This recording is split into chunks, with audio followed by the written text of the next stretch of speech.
Hello students, how are you all? I hope that all of you are fine and healthy. Students, just look at this picture and try to guess the topic of today's lesson. Something is written over there. What is written over there? I am a writer. I love writing. Yes, a writer loves writing. One more picture so that you can guess the topic of today's lesson or video. What is written over there? The girl has written something on the piece of paper, and what she has written? She has written once upon a time. So now can anyone guess what can be the topic of today's lesson? The boy is also writing something. So in the first picture, you have seen that I am a writer, I love writing. Then you have seen the girl has written once upon a time. And here in this picture, the boy is also writing. So what can be the topic? Writing a story. Yes, now I know that my students understand what can be the topic of today's lesson. Yes, today's lesson is about story writing. I know that previously you practiced story writing, and I also know that my students can write the best stories, but in order to write the best story, you need to learn some basic things about story writing and also about story. Students, so we are all storytellers in one way or the other. Just recall the last time you gave an excuse when the teacher asked you for your homework. The story you told could have been an instantly framed one or a planned one. So, what is a story then? I know you know. What is a story? Just have a look. So, what does the dictionary say about the definition of a story, or what does the dictionary say about the story? A story is a factual or fictional narrative. A story is a short, fictional prose piece. A story is a plot of fiction or drama. A story is an account of facts. A story is a falsehood because a story can be imaginative. And also a story is a news report. So now I hope that you understand what is a story. Now we will learn about story elements. I have already said that my students can write the best stories or the best story, but before writing the best story, you need to learn these basic things about the definitions of story and the story elements. So, there are 5 basic elements of a story. And what are those 5 basic elements? Characters, who, setting, that denotes where and when, plot, what, conflict, why, resolution, how. You may think that why characters are in the first place in the elements of story? Because characters and setting will frame the plot of your story. Now I shall explain each and every element in detail. So, characters. Characters are the people or animals in a story. Yes, characters can be the people or the animals in a story. A main character is the most important character in a story. Yes, it is not like that characters will always be human beings. Characters can be creatures or animals. Yes, it is not mandatory that the characters always should be human beings. Characters can be creatures or animals in a story. So, what are characters then in a story? People who take part in the action of the story.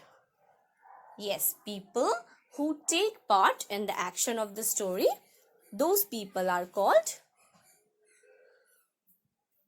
characters. And kinds of characters, protagonist and antagonist. Protagonist is the main character in a story, and antagonist is the force or person in conflict or in problem with the main character. So now we will learn something more about characters. Kinds of characters. There are two types of characters. One is major characters and another is minor characters. Major characters, protagonist and antagonist. Protagonist is the central character and antagonist is the opposer, one who is opposed of the main character, opposer of the protagonist, like villain. And minor characters have little roles in the story. So now I hope that you understand the kinds of characters. So let's learn something more about the protagonist and antagonist. Protagonist, main character of the story. Protagonist is called the main character of the story. Protagonist is often the hero or the character the audience is supposed to feel most sympathetic for. Yes, the audience always feel most sympathetic for the protagonist or the main character or the hero. And antagonist is primary adversary of the protagonist and sometimes the villain. Short stories use few characters. One character is clearly central to the story with all major events having some importance to this character. He or she is the protagonist. The opposition, the one who is in the opposite, and that person is the antagonist. Protagonist is the main character in a literary work or in a story, and the antagonist is the character or force in conflict. In conflict means in problem with the protagonist. Yes, protagonist is the main character or the hero for whom the audience always feels very sympathetic for that hero, and antagonist is in some cases, or antagonist sometimes denote the villain. Now after character we will learn something more about the setting, because just I have said that your character and setting will frame the plot of your story.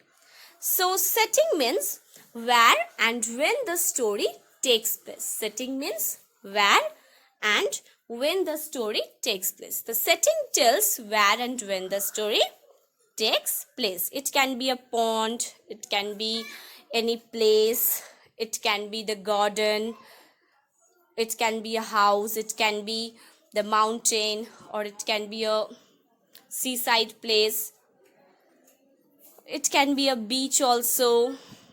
So setting means where the story takes place. So the characters and the setting will frame the plot of the story.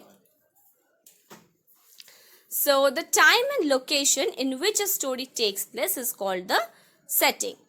Place means geographical location. Geographical location means where the place is situated. Time, historical period, time of day, year, etc.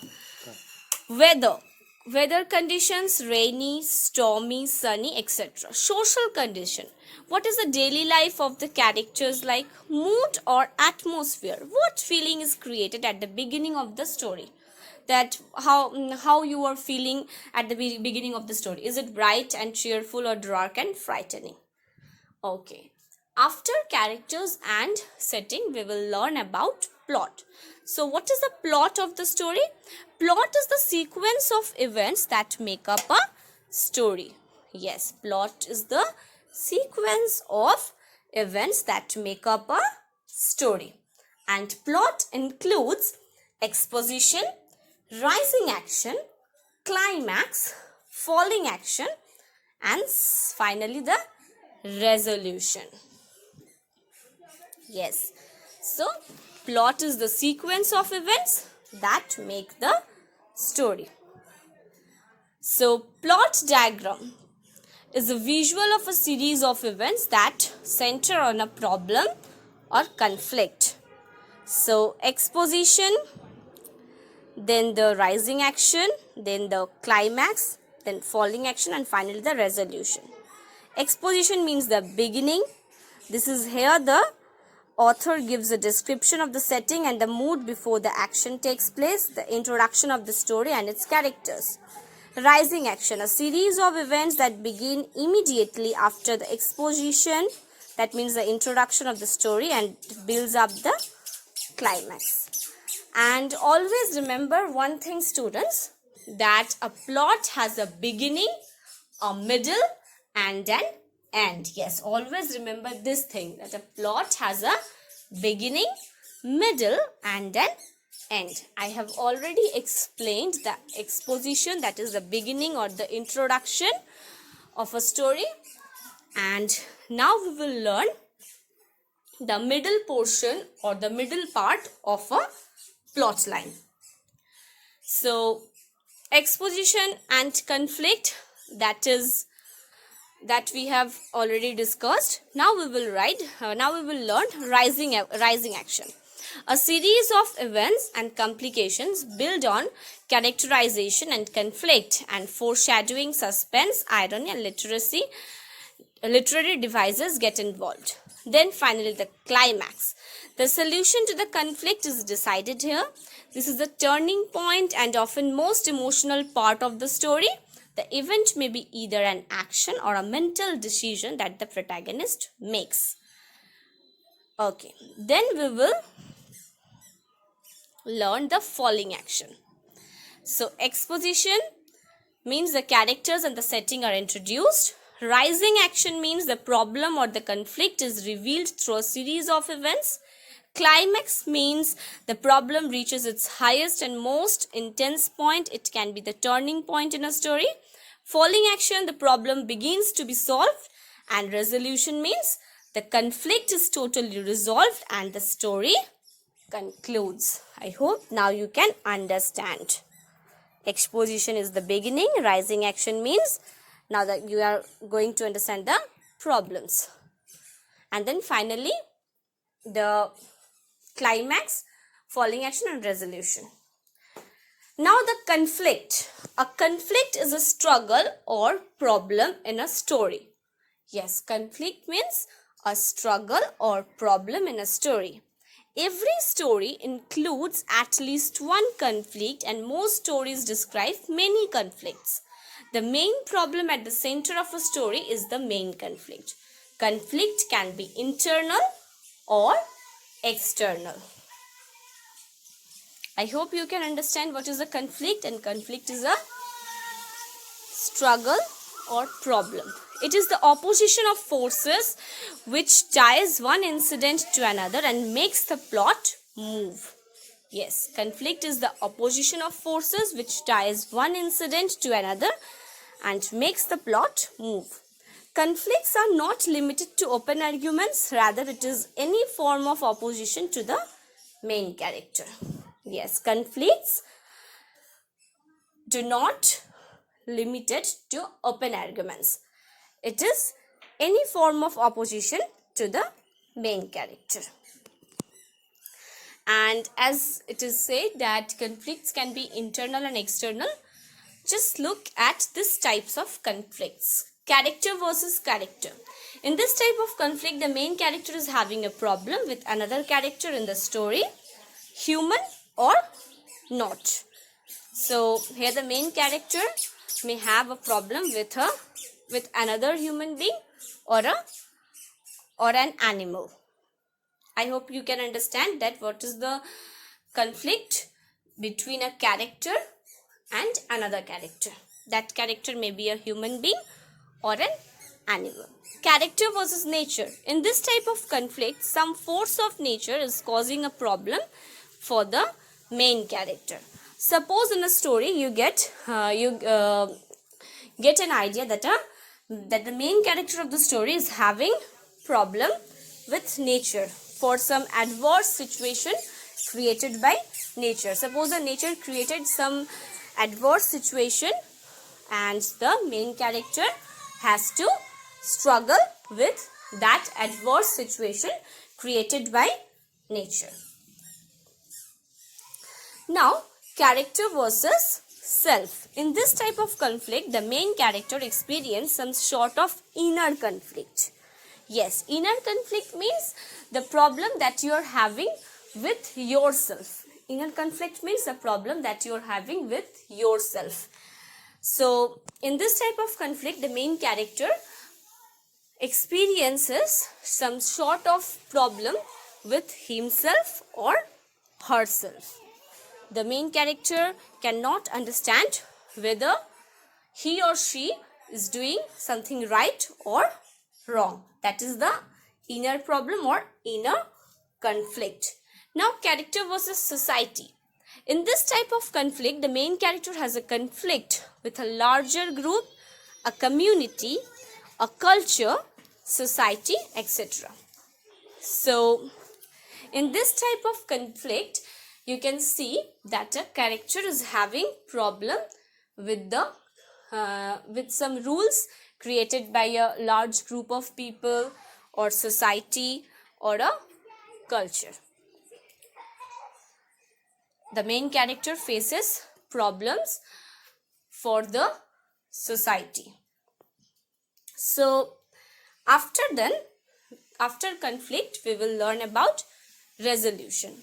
The story's action after the climax until the end of the story, the conclusion of the story. Yes, you can say this one is the conclusion of the story. Yes, resolution can be defined as the conclusion of the story. You can say that it is the conclusion of the story because here the story comes to an end. So, in the resolution, you may get the happy ending or in some cases a sad ending also. Resolution is the part when the problem is solved. Yes, resolution is that part when each and every type of problem, that problem is solved. But in some stories, you may get a sad ending also.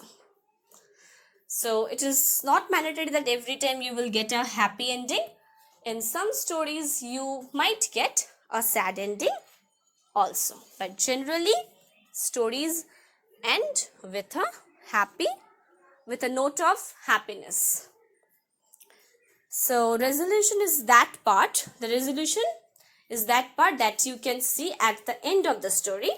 It is when you learn what happens to the character after the conflict is resolved. Yes, after the conflict is resolved. You have seen the different types of conflicts: character versus character, character versus inner self, character versus nature, character versus society. So, resolution is that part where you can see that what happened to the characters after the conflict is resolved. Yes, that you can see in the resolution part. So, in the resolution part, the story comes to a reasonable ending. Yes, first of all, the characters, then setting. Your characters, your setting will frame the plot of your story and the plot. And in the plot, generally, in the plot, there will be the evolution or there will evolve the problem or the conflict, and the conflict finally or the problem is finally solved and goes to the resolution part. And now we will talk about the title. It is an important part of the story. The title may focus the reader's attention on the central character or may give a clue to the author's purpose or basic idea. So, you have to see your characters, your plot, and then you have to decide your title. Moral. In some stories, you might get a moral. So, a universal lesson taught by a story. For example, don't judge a book by its cover. Slow and steady wins the race. Better safe than sorry. So be very careful while writing your title and moral. In this part 1 video, you have learned about the definition of story and the elements of story, and the next part of this video you will learn that how to frame a beautiful story. Thank you very much.